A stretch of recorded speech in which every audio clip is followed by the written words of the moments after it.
जय हिंद दोस्तों, रोजगार विद अंकित सामान्य अध्ययन के बुक से साइंस विज्ञान में आज हम लोग दो टॉपिक को कवर करेंगे।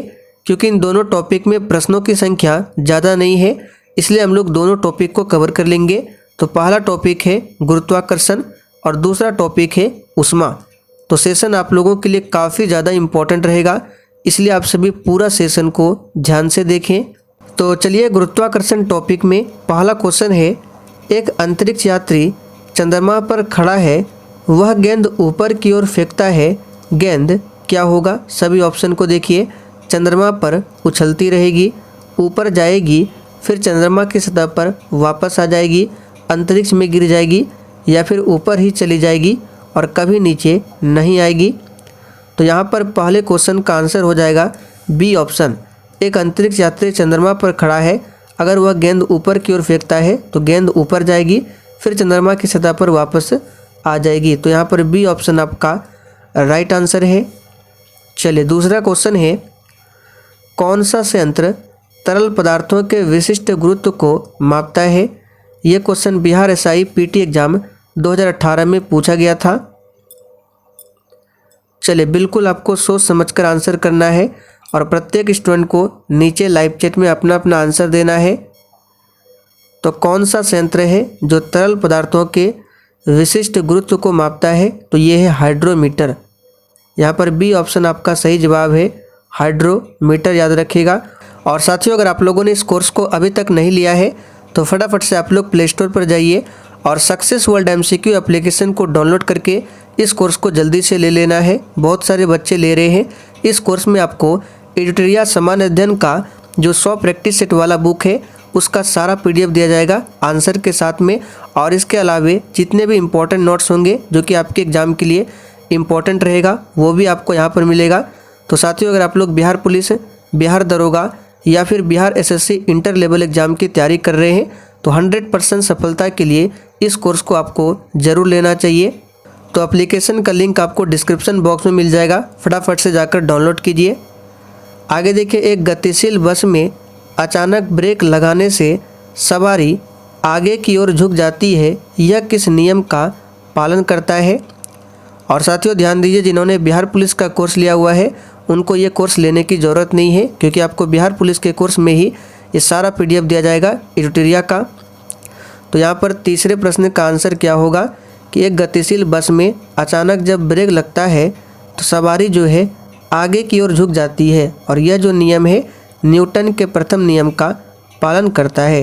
तो पहला ऑप्शन आपका सही जवाब है, और इस नियम को जड़त्व का नियम या फिर गैलीलियो का नियम भी कहा जाता है।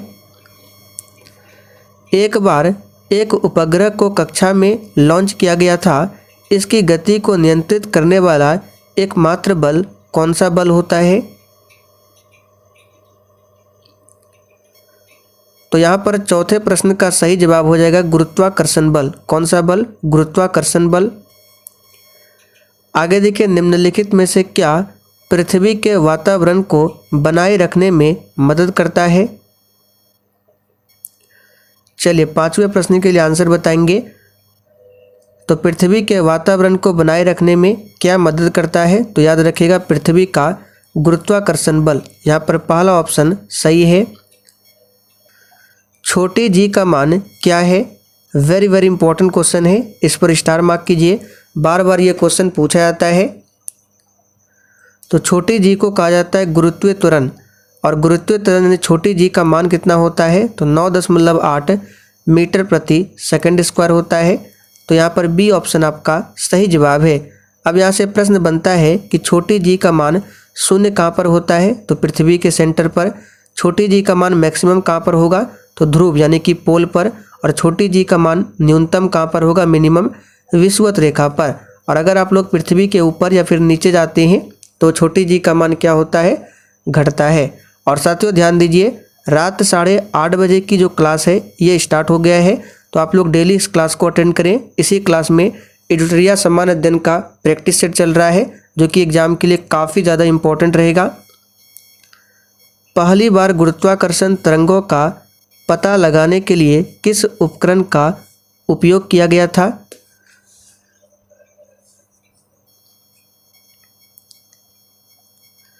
तो यहाँ पर 7वें प्रश्न का आंसर हो जाएगा LIGO, LIGO। निम्नलिखित में से कौन सा दूरी पर क्रियाबल है? चलिए 8वें प्रश्न के लिए आंसर बताएंगे। और हो सकता है ये जो दोपहर 3 बजे वाली क्लास है कल बंद रह सकता है, क्योंकि दिवाली आ रही है, साफ सफाई भी करना जरूरी है।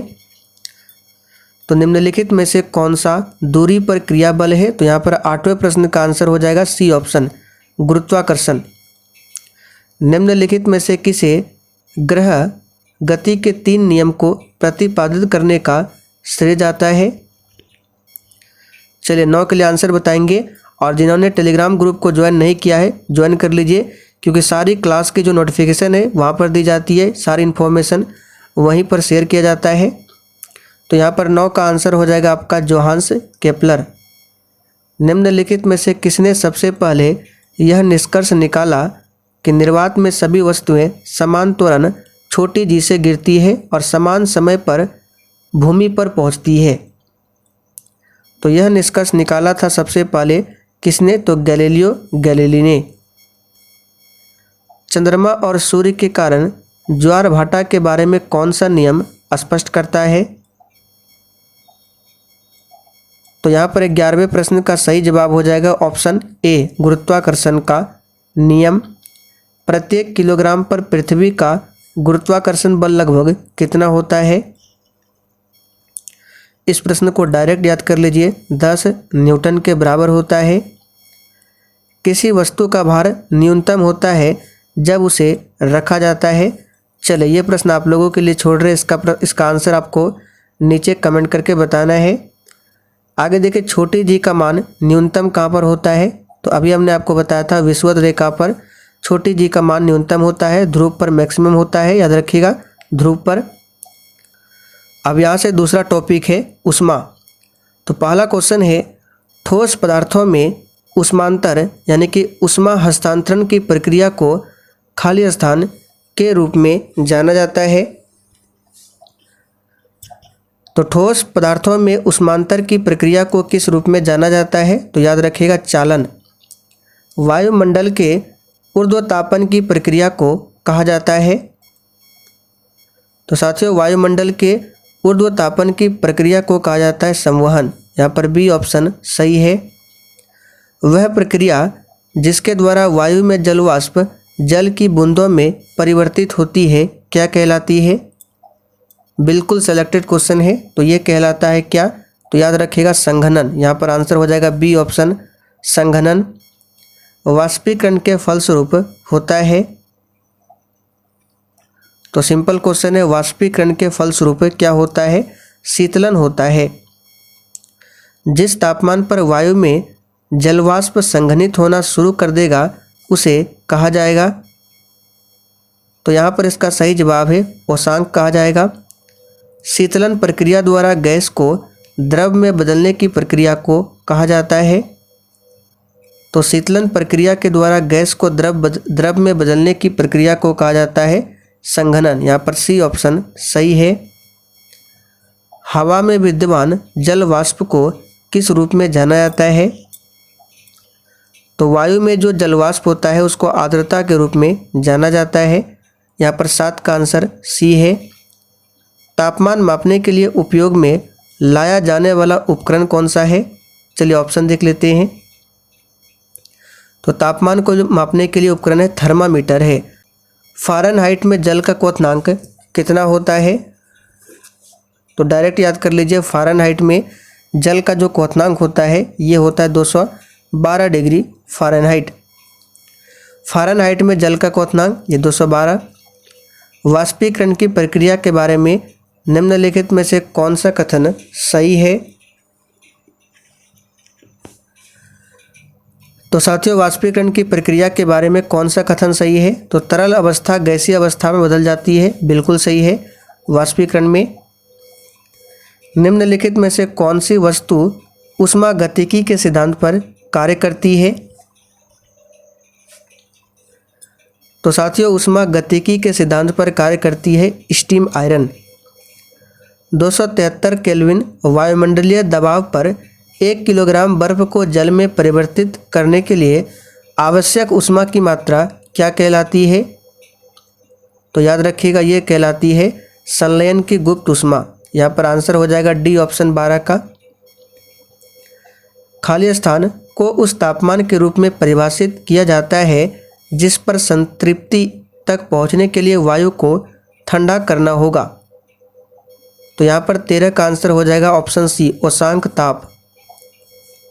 खाली स्थान में ऊष्मा गर्म पदार्थ से ठंडे पदार्थ में स्थानांतरित होने वाली ऊर्जा का एक प्रकार है।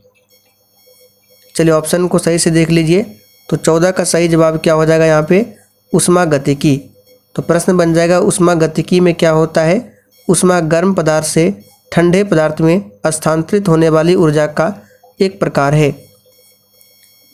खाली स्थान ने ऊष्म प्रवैगिकी के पहले 2 नियम को संहिताबद्ध किया और कहा कि तापमान का परम शून्य यानी पूर्ण शून्य जो होता है -273.15 डिग्री सेल्सियस है। तो उन्हें इसके लिए केल्विन तापमान स्केल के नामकरण से सम्मानित किया गया था। तो ये नियम किसने दिया था? तो 15 का सही जवाब हो जाएगा ऑप्शन बी विलियम थॉमसन ने। निम्न में से किसे ऊष्मागतिकी का पहला नियम भी कहा जाता है? चलिए स्टार मार्क कीजिए। तो साथियों ऊष्मागतिकी का पहला नियम कहा जाता है ऊर्जा संरक्षण के नियम को। सर्दियों में घरों को गर्म रखने के लिए धूप का उपयोग करने की नवीन अवधारणा क्या कहलाती है? तो ये कहलाती है पैसिव सौर ऊष्मा। सूर्य पृथ्वी को खाली स्थान के माध्यम से गर्म करता है। ये प्रश्न भी इम्पोर्टेंट है। तो साथियों सूर्य जो है ये पृथ्वी को किस माध्यम से गर्म करता है? तो याद रखिएगा विकिरण के माध्यम से। गैसीय अवस्था में मौजूद किसी पदार्थ के तापमान या दाब में परिवर्तन के कारण तरल अवस्था में परिवर्तन की प्रक्रिया को कहा जाता है? तो ये कहा जाता है संघनन। आगे देखिए खाली स्थान विस्तार के कारण एफिल टावर गर्मियों में अधिक लंबा हो जाता है। तो किसके कारण? तो याद रखिएगा तापीय विस्तार के कारण।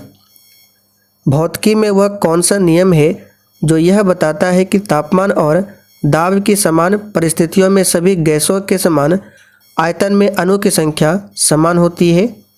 तो ये नियम है अवोगार्डो का नियम। भौतिकी में ये रिपीटेड क्वेश्चन है। बर्फ की गुप्त ऊष्मा, इसको भी डायरेक्ट याद कर लीजिए। बर्फ की गुप्त ऊष्मा कितनी होती है?